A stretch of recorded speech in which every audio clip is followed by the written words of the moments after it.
अस्सलाम वालेकुम नाज़रीन, एक नई वीडियो में खुशामदीद। आज की वीडियो है हरा मसाला बीफ सीख कबाब की।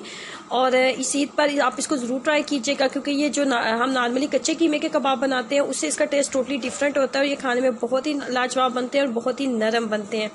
इसमें सबसे पहले मैंने लिया है आधा किलो के करीब बीफ लिया है, और उसके बाद 5 से 6 अदद सब्ज़ मिर्चों का आपने इसके अंदर इस्तेमाल करना है। और सब्ज़ मिर्चें ऐड करने के बाद इसके अंदर एक मीडियम साइज़ का प्याज आपने ऐड करना है। मीडियम साइज़ का प्याज ऐड करने के बाद आपने इसके अंदर ऐड कर देना है धनिया एक मुट्ठी बराबर। उसके बाद एक मुट्ठी बराबर ही इसके अंदर पुदीना ऐड करेंगे। उसके बाद तमाम चीज़ों को ऐड करने के बाद मसाले ऐड कर लेते हैं, जिसमें सबसे पहले डालूंगी नमक।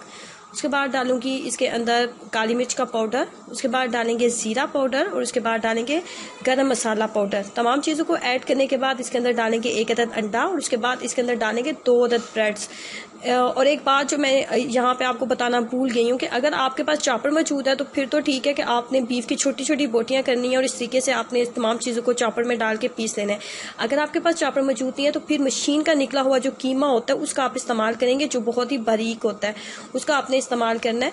और उसके साथ फिर आप इन तमाम चीज़ों को आप मिक्स कर लोगे। मेरे पास जो है कीमे वाली मशीन मौजूद नहीं थी, तो फिर मैंने जो बीफ की बोटियाँ थी उनको छोटा कर लिया था और उसके बाद इस तरीके से आपने इसको चॉपर में डाल के तो आपने पीस लेना है। और इसमें एक बात का आपने ख्याल रखना है कि जब आपने कीमा लेना है या फिर आप बीफ ले रहे हो, उसकी बोटियां ले रहे हो, तो उसके ऊपर आपने 1 टीस्पून पपीता पेस्ट जरूर लगाना है।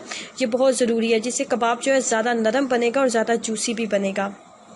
पपीता पेस्ट लगाने का फ़ायदा एक मज़ीद ये भी होगा कि ये बहुत जल्दी कुक हो जाएंगे। अब यहाँ पे जब आपने तमाम मसाले को पीस लिया और ये बहुत बारीक आपके पास तैयार हो गया, तो इसमें एक बात का आपने ख्याल रखना है कि अब आपने इसको कम से कम अपने 2 घंटे के लिए इसको फ्रीज़र में रख दें। 2 घंटे इसको फ्रीज़र में ज़रूर रखें, जिससे आप जब कबाब को शेप देंगे तो ये अच्छी ज़्यादा जल्दी जो है अच्छे तरीके से शेप में आ जाएगा और आपको किसी भी तरह की मुश्किल का सामना नहीं करना पड़ेगा। जब आपने 1 से 1.5 घंटे के बाद इसको निकालना है, तो उसके बाद आपने इसको एक मुनासिब सी शेप दे लेनी है। और मुनासिब सी शेप देने के लिए मैंने इस्तेमाल किया, पहले हाथों के ऊपर घी का इस्तेमाल किया। उसके बाद इस तरीके से लंबाई के साइज़ में आपने इसको बना लेना। बहुत ज़्यादा मोटे या बहुत ज़्यादा पतले हम नहीं बनाएंगे, बस दरमियाना सा साइज़ रखेंगे।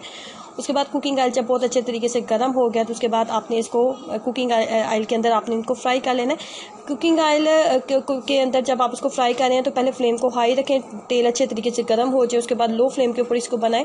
अगर आपने पपीता पेस्ट लगाया था और इसको 1.5 घंटे का आपने टाइम फ्रीज़र में दिया हुआ है, तो फिर ये जो है आपको 15 से 20 मिनट लगेंगे और फ्राई करने के दौरान ये बहुत अच्छे तरीके से जो है कुक हो जाएंगे। और ये बहुत ही नरम बनते हैं और बहुत नरम बनते हैं और इनका टेस्ट होता है नॉर्मली जो हम लोग कच्चे कीमे के कबाब वगैरह बनाते हैं, ये उनसे टोटली डिफरेंट इसका टेस्ट होता है। इसके अंदर जो पुदीना मैंने डाला है और सब्ज़ धनिया डाला है, सब्ज़ मिर्च का जो टेस्ट बनता है, हरे मसाले का टेस्ट बनता है, उससे इसका टेस्ट जो है टोटली जो है चेंज हो जाता है। अब अगर इसको एक दफ़ा ट्राई करोगे तो आप इसको दोबारा बनाओगे, क्योंकि ये खाने में बहुत ही कमाल के बनते हैं। तो इसी पे आप इसको ज़रूर ट्राई कीजिएगा और अपना एक्सपीरियंस मेरे साथ ज़रूर शेयर करें। वीडियो अच्छी लगी है तो लाइक करना और चैनल को सब्सक्राइब करना मत भूलें। अल्लाह हाफिज़।